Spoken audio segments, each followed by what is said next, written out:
پر لے کر کے جائے گی۔ لہذا مسلمانوں، میرا یہی پیغام آپ سب حضرات کے لیے ہے کہ آپ اپنے بچوں کو دینی تعلیم ضرور پڑھائیں گے یا نہیں پڑھائیں گے؟ کون کون ارادہ کرتا ہے؟ ہاتھ اوپر کرو کہ ہم اپنے بچوں کو قرآن کی تعلیم پڑھائیں گے۔ بچوں کو بھی قرآن کریم پڑھاؤ اور بچیوں کو بھی قرآن کریم پڑھاؤ، چونکہ بچہ پڑھے گا تو اس کی ذات تک پڑھا جائے گا، اور بچیاں پڑھے گی تو پھر وہ تعلیم خاندان تک سرایت کرے گی۔ اور بچیوں کی تعلیم آج کے دور میں خاص طور پر کتنی زیادہ ضروری ہے میں آپ کو بتا نہیں سکتا ہوں۔ بچیوں کی تعلیم کتنی زیادہ ضروری ہے ہمارے ملک کے اندر۔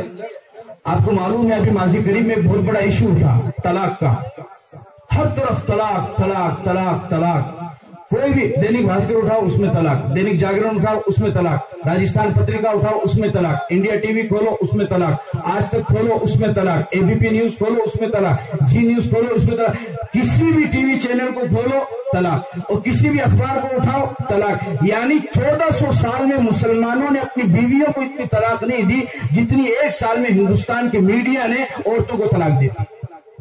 یہ حقیقت ہے۔ اور مقصد کیا تھا کہ اسلام کو پوری دنیا میں ہندوستان کے مسلمانوں کو بدنام کرنا، کہ یہ اس طریقے سے اپنی بیویوں کے ساتھ میں غلط تعلق کرتے ہیں اور اس طریقے سے ان کو چھوڑ دیتے ہیں اور ان کا کوئی سہارا لینے والا نہیں ہوتا ہے۔ اور صحیح بات تو یہ ہے کہ جو دوسروں کو نصیحت دینے والا تھا وہ خود ہی اپنی نصیحت پر عمل نہیں کر رہا ہے۔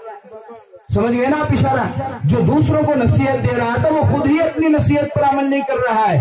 جو دوسروں کو کہہ رہا ہے کہ اپنے گھروں کے اندر اپنی بیویوں کے ساتھ اچھا سلوک کرو، وہ خود ہی اپنے گھر کے اندر اپنی بیوی اس کی خود کے گھر کے اندر بیوی موجود نہیں ہے۔ یاد رکھو میرے عزیزوں، میرے نوجوانوں، میں تمہیں بتانا چاہتا ہوں طلاق کا مسئلہ اسلام نے رکھا ہے، لیکن انتہائی آخری درجے کے اندر، کہ کسی بھی طریقے سے میاں بیوی کے اندر بناوٹ نہ ہو سکے اور ایسا کوئی معاملہ پیش آ جائے کہ آپ دونوں آپس میں رہ ہی نہیں سکتے ہیں، تو اس صورت میں طلاق دینے کی اجازت ہے کہ بیوی اپنے دوسرے شوہر کو تلاش کرے اور لڑکا اپنے لیے دوسری لڑکی کو تلاش کرے بالکل آخر وقت میں۔ ورنہ یہ جو ناجائز طلاق دیتے ہیں، مشکات شریف کی روایت ہے، اللہ کے نبی نے فرمایا ان ابغض الحلال الی اللہ الطلاق، کہ حلال کاموں میں سب سے زیادہ برا اور گندا کام اگر کوئی ہے تو وہ ناجائز کسی کو طلاق دینا ہے۔ آپ علیہ السلام نے فرمایا کہ علی طلاق دینے سے بچنا، اس وجہ سے کہ جب کسی عورت کو کسی بچی کو ناجائز طلاق دی جاتی ہے تو اللہ کا عرش ہل جاتا ہے اور اللہ کا عرش کپ کپانے لگتا ہے۔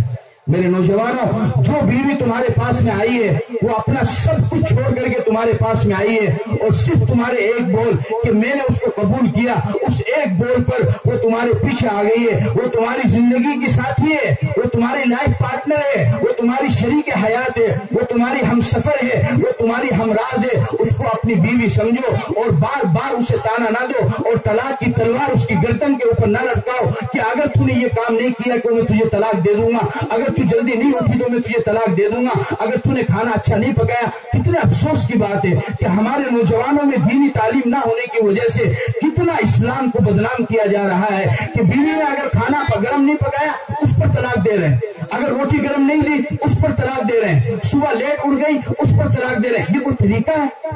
یہ کوئی طریقہ ہے؟ یہ کوئی طریقہ ہے؟ کسی کی بہن بیٹی کی عزت کے ساتھ اس طریقے سے کھیلتے ہو؟ تمہاری بہن بیٹی کی عزت کے ساتھ کوئی اس طریقے سے کھیلے تو تمہارے دل کے اوپر کیا گزرے گی؟ ایک مرتبہ ایک لڑکی کو جب طلاق مل جاتی ہے تو وہ زندگی بھر کے لیے داغدار بن جاتی ہے، زندگی بھر کے لیے اس کی عزت پر دھبا لگ جاتا ہے، اور یہ دھبا تم آسانی سے لگا دیتے ہو۔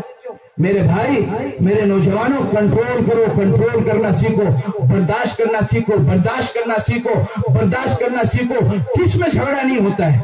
کہاں پہ اختلاف نہیں ہوتا ہے؟ کیا دو بھائیوں کا آپس میں جھگڑا نہیں ہوتا ہے؟ کیا باپ بیٹے کا آپس میں جھگڑا نہیں ہوتا ہے؟ کیا ماں بیٹی کا آپس میں جھگڑا نہیں ہوتا ہے؟ میں ایک عجیب چیز ہو گئی ہے، مسجد کے امام اور گھر کی بیوی کے ساتھ میں عجیب معاملہ لوگ کرتے ہیں۔ گھر کی بیوی کے ساتھ میں نا اتفاقی ہو گئی، اس کو طلاق دے کے اس کو گھر سے نکال دیں گے۔ مسجد کے امام کے ساتھ نا اتفاقی ہو گئی، اس کو خارج کر کے اس کو مسجد سے نکال دیں گے۔ یہ کوئی بات ہوئی؟ یہ کوئی طریقہ ہے؟ مسجد کے امام سے تھوڑا سا اختلاف ہو گیا، بس امام صاحب تھے تھارا دوسرا خطبہ میں کہ کیا اللہ اس کے دین کو سربلند کرے گا اور اللہ کا کلمہ بلند ہو کر رہے گا۔ کوئی طلاق کے خلاف کتنا ہی کچھ بھی بولتا رہے، ہمیں اس سے کیا مطلب ہے؟ تمہیں معلوم ہے طلاق کا یہ جو ایشو میڈیا کے اوپر اور اخبار کے اوپر چلا، اس کا کتنا بڑا فرق پڑا؟ 2018 کے اندر 87 مسلمان لڑکیوں نے غیر مسلم لڑکوں سے شادی کی ہے۔